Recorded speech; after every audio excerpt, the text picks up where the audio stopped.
I will start streaming.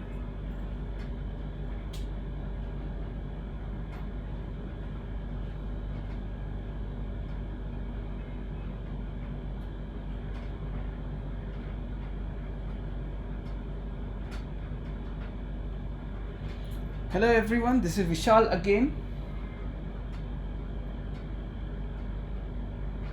Hello everyone, this is Vishal again, and we would be discussing from where we have left. We would be discussing on how to prepare social issues, which is one of the prominent topics in GS paper 1. Last day we discussed about the first topic, that is the salient features of society. Along with it, I started on how to prepare for social issues as well. One thing that I missed was a proper source that one should follow when it comes to preparing social issues for GS paper 1. And for that, let us move to the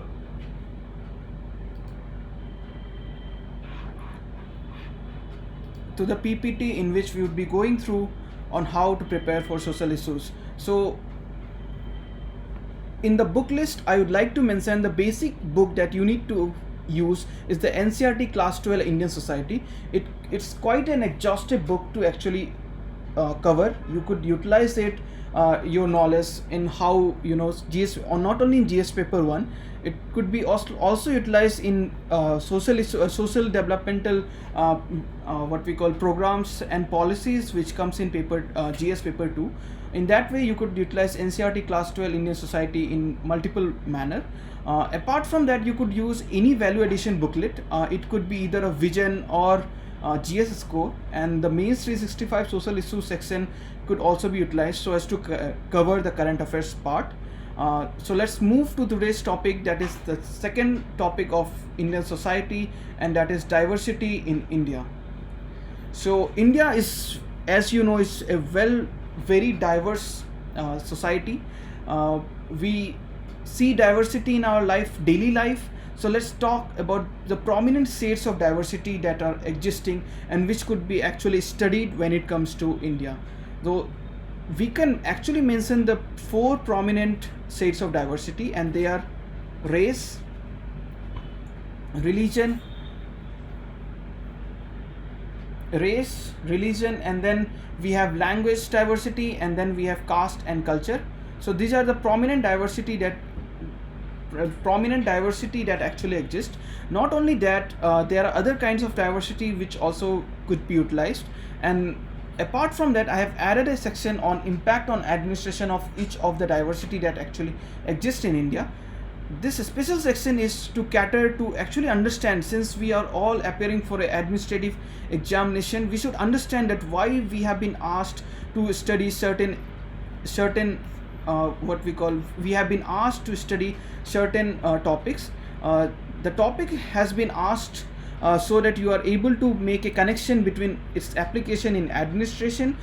Such an understanding on how certain topics affect our administration could actually help you not only in ethics as well as when you appear for the interview. So let's move with the first prominent shades of diversity in India, which is race. So race, first of all, can be defined as a stock. It could be either biological, when we are having a single ancestor, or we tend to move or migrate from certain places. So that actually, pure stock is refers to as race. So there are various racial diversity that has been discussed in the PPT as seen.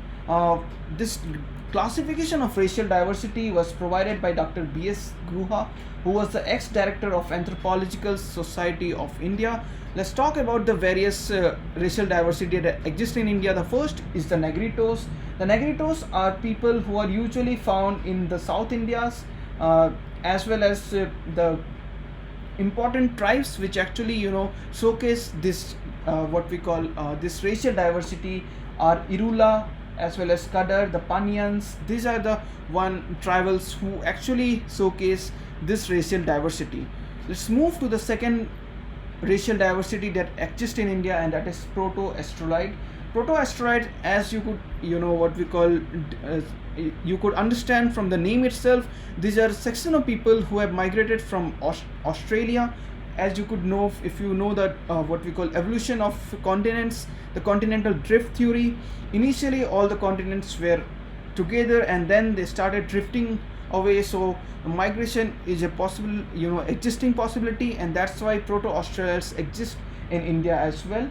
The areas in which we find proto-Australites and the tribes actually which are pretty much famous for them includes Bhil, Mundas, Santals. So you must be already aware that Santals are primarily present in the 24 Parangana, the areas around what we call Bhagalpur. The Santal rebellion is also one of the famous rebellion which was just before the first war of independence, that is 1857. So let's move to the third type of what we call racial diversity that exists, and it is Mongolites. The Mongolites, the area, what we call the Mongolite tribe, it's actually associated with or have their Asian origin, which they have migrated from areas which includes Mongolia, China and Tibet. The tribes of Mongolite race are pretty much prominent in areas of northeast as well as Uttarakhand, Sikkim, Kashmir and Himachal Pradesh. So these are the prominent areas. I must mention here that the racial diversity, I'm pretty much focusing on where they are located, because one of the pro tip that I would always suggest you should do whenever you are writing an answer, it is that you could utilize a map in which you could actually just mark where all these races exist. So let's move to the next racial diversity is the Mediterraneans. The Mediterraneans have been divided into multiple what we call section, prominent the 3 section. However, if you'd like to know where they are actually found, we could say that they are usually found in the south of Indian mountains. The next are the Nordics. The Nordics are considered as the Vedic Aryans. They were the one who actually what we call have been the part of the Aryan migration theory. So basically they are prominently found in areas which are of what we call of north of Vindhyas, such as Punjab, Haryana, Jammu and Kashmir, Uttarakhand and Rajasthan. The next racial diversity which exists is the Western Brachycephals, and these are the people who are actually found in areas of what we call Mumbai, the Karnataka, Maharashtra I mean, and all those, and as well as Bengal and Gujarat. So all this racial diversity I have talked about. As I said, the pro tip would be to make a map. You could do that right now, right away itself, in which you draw a map and mark all the areas where particular tribe are found. Let's move to the important aspects of this lecture, and that is how this actually impact on administration.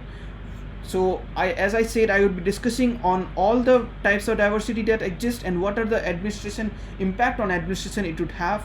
So basically in terms of impact, it would always be a challenge for administration, because more the diversity, different kind of challenge an administrator had to face. So the first and foremost impact on administration, or the challenges that actually occur due to multiple racial diversity, is forging a national identity or forging unity. As one could actually what we call think about is that it is a popular saying that Germany is for Germans, France is for French. So basically they belong to a certain race, and therefore they have actually formed a nation too. Here India is known for the racial diversity, so forging a national identity based on a single Indian identity becomes a challenge for the government as well as administrator.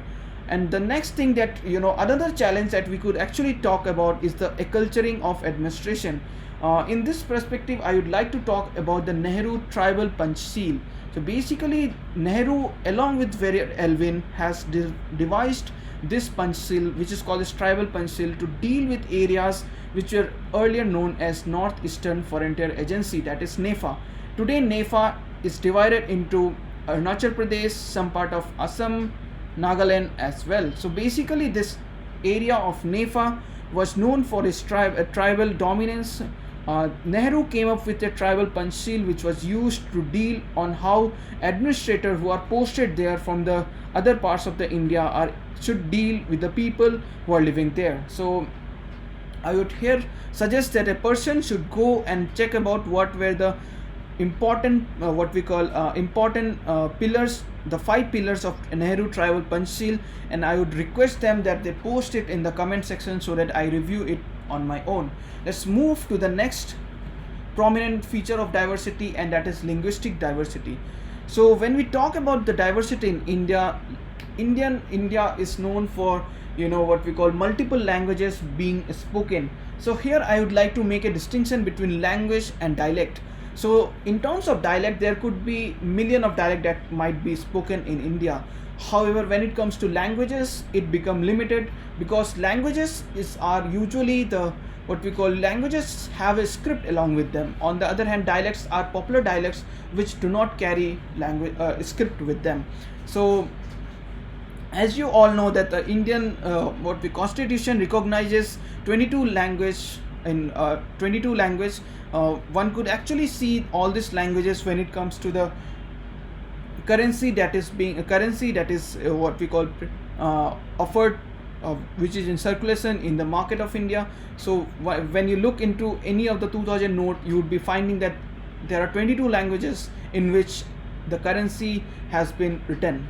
So here I have shown a map of the distribution of Indian languages. As you could see, the 41% of people, around let's say 320 million, are speaking Hindi, and then we move to the 19% which is Telugu, and so on. So you could see actually the distribution of Indian languages in the screen itself. Here I would like to move ahead with one of the important topic when it comes to linguistic diversity.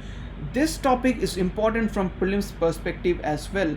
So this topic is endangered languages. So basically UNESCO, United Nations, what we call UNESCO is an agency of UN, and actually come up with languages which are critically endangered. So basically what happens in India is that the census data is being collected for people who of languages for which people are speaking for more than 10,000. Basically, if the language is not recorded in the census, if the people who are speaking them are less than 10,000. So that's why the UNESCO prepared this list. Not only UNESCO, the Central Institute of Indian Languages, Mysore, is also working under a central scheme called as Protection and Preservation of Endangered Languages in India, so that they are able to save these languages. So basically, they have come up with a list of 42 languages. Please have a look in the internet on what these languages and which respective states do they belong to. Here I have given some examples of endangered languages, and they are Kota in Tamil Nadu and Mra in Arunachal Pradesh. So as I said, for every topic, what impact does it have on administration, we need to have an idea about. So basically, in terms of impact, we have certain challenges that an administrator or an administration has to face when there exists a language diversity. One of the important example is that as the government is moving toward mobile application, e-governance, we have this problem in which the application or the web page that has been created have to be provided in multiple languages. If the multiple languages are not present, the people who are accessing them finds difficulty. There was a popular notion even with respect there was a popular petition even with respect to Right to Information Act for making the information not only for making the information under the act being able to apply for information as well as receive application the information that they want in the languages in which they have applied, so as to give emphasis to the local language there itself. Another challenge that I would like to mention, and it is quite noteworthy given the topic of given the debate around All India Judicial Services. All India Judicial Services already have been have been provided by an amendment on the Constitution. However, there exists a disagreement on how to implement it. One of the major challenges when it comes to implementation of All India Judicial Services, and it is having the difference of languages. Certain high courts of various states have different languages, and they tend to cater to the citizen there who are living in the local languages itself. If a person who is being selected from an all India level might not be having actually might be posted in a state where he might not be knowing the languages. So this might actually impede when it comes to delivery of judgment, and especially this would have greater impact when it comes to the lower judiciary. So that's why this is one side of all India judicial services in which people are thinking about. I have a request to the viewers to write about the pro and con of having an all India judicial services as well in the comment section, which I would review later. Let's move to the next topic, and that is religious diversity. So first of all, I must say that being an Indian, I am very much proud, and everyone should be proud for India being the birthplace of major religion in the world. India is the birthplace of Hinduism, Jainism and Buddhism. There is a popular saying that the world was not conquered by Alexander, but it was conquered by Buddha. The saying goes because Buddhism, which initiated in India, moved and migrated as well as spread to far off regions such as Japan. So it has become one of the major religion which is being followed in Southeast Asia as well as Far East Asia, that is the Japan, for example, the country of Japan. So apart from being the birthplace of major religion, not only that, multiple religion has been coexisting in India in the society itself. You could find a single society, a very small society itself, having people who are living with various religion. Here in the PPT I have shown the religious diversity in India, in which Hinduism form around 80% of the population. It is followed by the Muslim community, and then Christianity, Sikh, Jain, Buddhist and other religions.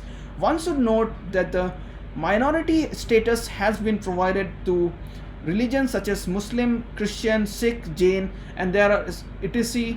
and there are a special provision mentioned in the constitution, as well as the laws are also made. Not only that, there are a special ministry for minority affairs only to provide better facilities or an equitable position for them in the society. It has been the vision of our constitution fathers, prominently Nehru and Ambedkar, that we form a society in which all the religions live in equal footing, and they do not feel like subjugated or feel like a secondary citizen. And when we see around with respect to the what we call effort of the administration that the administration has put, we could see that the goal is in the process of realization, as well as we are moving towards it. Let's move to the major impact which religious diversity has on administration. So the first and foremost that impact or challenges that administration faces due to religious diversity is having social harmony.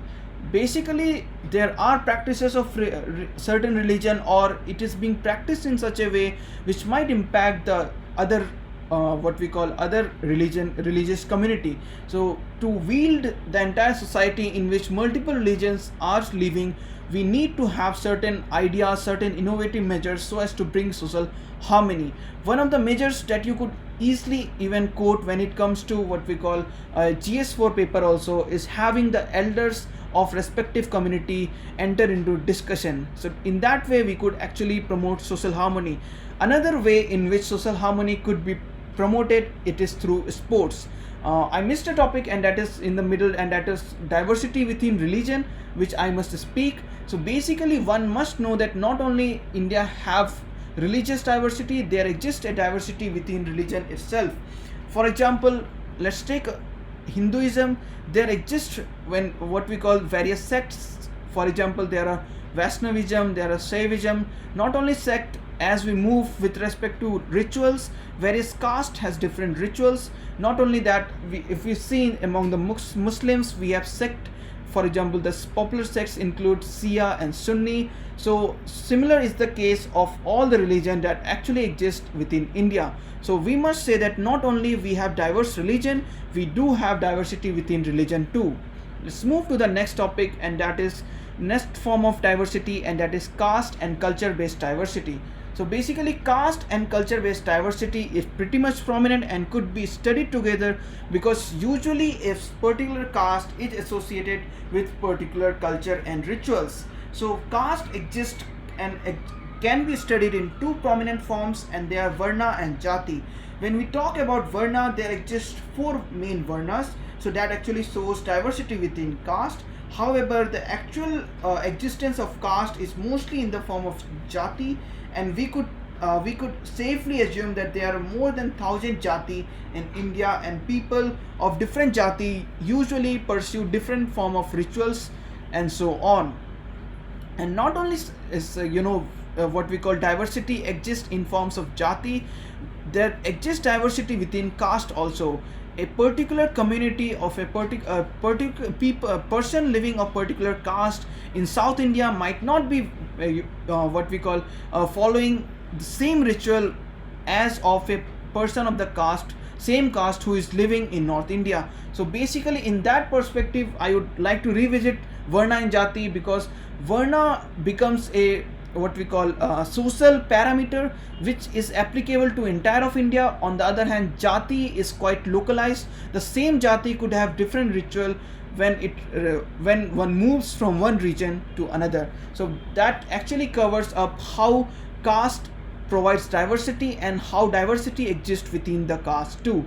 Let's move to the main part, which is impact on administration. So here I would like to talk about the success of developmental program, which quite depend upon the caste diversity that exists in India.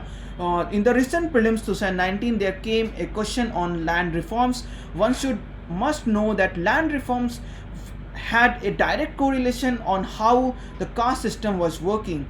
The landed caste the upper caste had more control over land, and the aim of land reforms was to provide lands to people who do not have land, and they are usually people who are socially excluded and they are from the lower caste. So that actually shows that how caste dynamics impact the developmental programs. It becomes a challenge for the administration. Another prominent challenge that exists when it comes to caste, it is the demand for reservation. Due to the stagnation in agriculture, due to stagnation of income, and due to the limited number of government jobs as well as their lucrativeness, people from certain caste and section have started for asserting for reservation. So not the very demand of reservation is not considered undemocratic. However, the way it is asserted, for example in forms of band or in the form of damage to public property, does not resonate in line with the fundamental duty that has been prescribed for citizen. One must know, and I must emphasize in this particular class, that we must have respect for public property because it exists for the public interest and it is for the utilization of all, and damaging public property is an insult to the nation and must abjure from such kind of activities. Let's move to the next topic, and that is other kinds of diversity. So as I said, there are four prominent threats or form of diversity that exist in India, which we talked about in the previous slides. However, there exists other kind of diversity too. For the viewers, I'd like to request that please, if you could come up with other forms of diversity which you could see around, please mention them in the comment section. I would review them personally. So as I said, there exists other kinds of diversity. If we look at the geographical diversity, there exists diversity when it comes to the landforms. We have high Himalayas when it comes to the north, and we have coastal plains, and we have Sundarban deltas, which are pretty much near along the same level of sea. Not only that, we have deserts, we have mangroves, at the same time we have fold mountains, we have what we call fault mountains. So in that perspective, when we talk about geography, India is a very diverse as well as very gifted when it comes to geographical diversity. Not only that, we could observe around, we could see how food habits as well as clothing, they changes. So basically it showcases the diversity that exists in India. Let's talk about one of the important thing again, and that is how it impact on administration.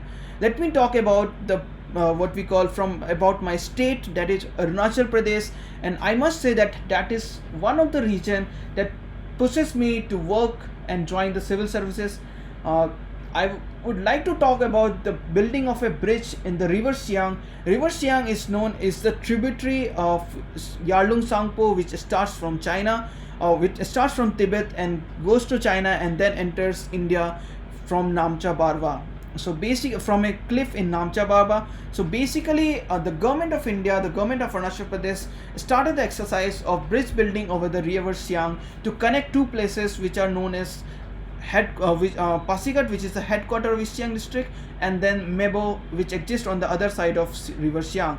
Basically what happened is that the Siang river, since it is coming from certain great height, it already is turbulent, and on the same hand there is high what we call high amount of precipitation that actually increases the turbulency, and due to India-China relation not being that good, the information sharing or the dam building has impacted the Siang flow. And most of the time whenever the government has taken the process of bridge building, it actually used to collapse due to the changes in water flow in the river Siang.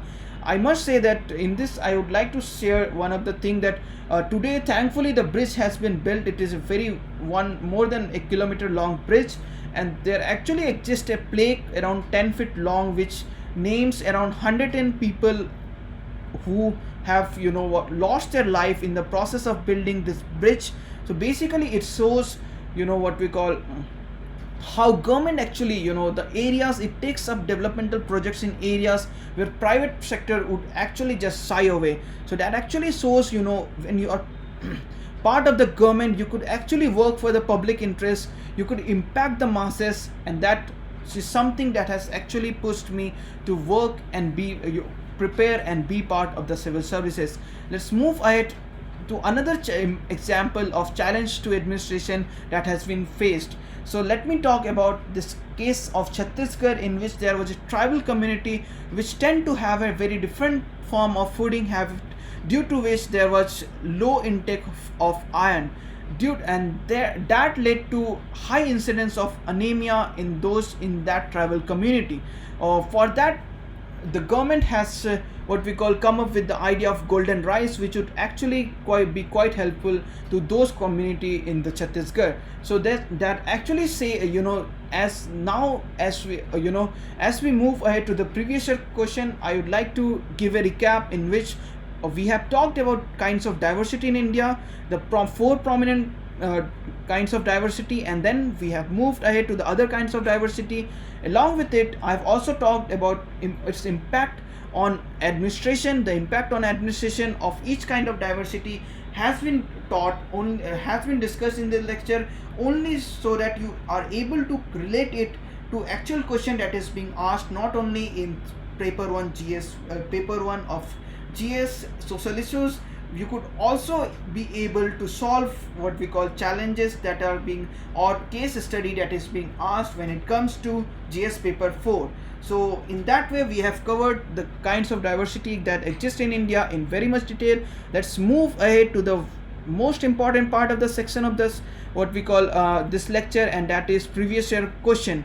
I must say that, and I'm repeating it from the yesterday lecture, that when we study, let it be any source, we must have as a aspirant have two things in mind. The first thing that one needs to know is that he must or she must be able to identify whether this content is relevant to prelims or whether this content is relevant to mains. There could be a content which would be simultaneously relevant to both prelims and mains, so you must understand that in what format the question could be asked. So one example could be, let's say, Indian Ocean. Marking of islands in Indian Ocean from north to south could be a possible prelims question. On the other hand, the security scenario, the coastal security scenario as well as the security scenario in Indian Ocean could be a mains perspective question. So in that way, if you are able to identify, I believe your preparation is quite on the perfect direction, because in that way you would be able to identify and you would be able to make the maximum out of any course or any source that you undertake. Let's with this thought in mind, let's move to the previous year question, and that is, in the context of diversity of India, can it be said that regions form cultural unit rather than the states? Give regions with examples for your viewpoint. So basically, if you could study, you could look into this question. I would like to talk about how to answer once a question has been put to you. If you are practicing it in your home, you are given ample amount of time. However, you must know that when you sit down and write it in the examination hall, you actually get around 8 or 8.5 minutes to actually think and write the answer. So if you are able to understand, because this question paper discussion would be the part of all the upcoming lecture that I would be taking here, so that you are able to understand that how to write a good answer, not only of social issues, also of GS. So in this, first you should understand that why this question is asked. If you are able to understand, then you could actually be able to come up with a very good introduction as well as conclusion. So basically diversity is something that is always being celebrated. If you could remember, every year there is a jhanki in 26th January which actually showcases the diversity of India. So when a question comes from diversity of India, you should be very much actually prepared, because not only it is part of the static syllabus, but also it is one of the happenings, one of the current events that actually occur most of the time in India. So that actually answer why this question might have asked. So let's then move ahead to the direction element. What actually direction has been asked in the question? There are various forms of direction, such as discuss, comment, critical evaluate, and so on. In this in this question, it is pretty much straightforward, in which it is asked you your viewpoint and you have to substantiate with your examples. So in my opinion, since it was a 10 marker question, one should directly hit the bullseye. You must start with, in your introduction itself, you must give an idea that whether you are with the statement or without. Let me talk about my answer, in which I supported this idea, that is a statement that is being given in the exam, and it actually is true. So I might have started in that way, that the diversity of India is something that is well recognized, from race to caste to religion to linguistic, and of course culture become an important facet of it, in which if you try to understand, we would be finding out various examples which has been discussed. So in that way, I would be substantiating, giving a space for substantiating my introduction with examples in the body, which forms the main part. Let me talk about two prominent examples, and I would request the viewers to write other forms of example that we could actually come up. So two prominent examples that we could actually share is the similarity of culture when it comes to adjoining states, the regions of adjoining state. For example, when we talk about eastern UP and Bihar, there are more overlap there is more of an overlapping of culture. However, when it comes to what we call eastern and western Europe, or eastern and western UP, that is not the case. So that you could understand that you could easily mention what are the cultural parameters that on the basis of which I am saying so. For example, it could be food habit. For example, it could be dressing pattern, which are similar when it comes to adjoining state, and especially the area of what we call eastern UP and Bihar. Similar, we could also come up with other areas. For example, there are areas of Karnataka which are adjoining to the state of Telangana, and those areas have pretty much similar in terms of culture. So is the case of other states too. So here you could actually see that regions which are not forming in a state, however they are actually forming cultural units. Let's move to another prominent example, in which I would like to quote the study of National Sample Survey Organization. NSSO conduct multiple rounds of sample survey all over the India, and it takes sample size. In this, one must know that when it comes to sample size of NSSO, it doesn't go with a state as a single unit. It actually go with a region state, which is a cultural unit, which is a smaller unit than the actual existing state. So that actually shows that not only we as a student or we as an aspirant are able to realize that cultural units are more prominent, regions as cultural unit are more prominent rather than states. Even the government organization also recognizes this fact and try to so as to come up with better reliable data. It actually utilizes region unit as a cultural unit rather than the entire state itself. As I said, you could come up with more multiple examples, and I request the viewers to add those examples at the end of the lecture in the comment section. Then, as I said in the previous lecture as well, you have to write introduction and conclusion at the same time. Since we started with what we call a affirmative of the statement that has been given, the conclusion could just summarize that the above examples showcase that what we call cultural the regions form cultural units than rather than states. So with that, I would like to end the lecture for today. Tomorrow we would be meeting again for the same time at 7 p.m. for the next and very important topic of Indian society, and that is role of women and women organization. Till then, have a nice day. Good day.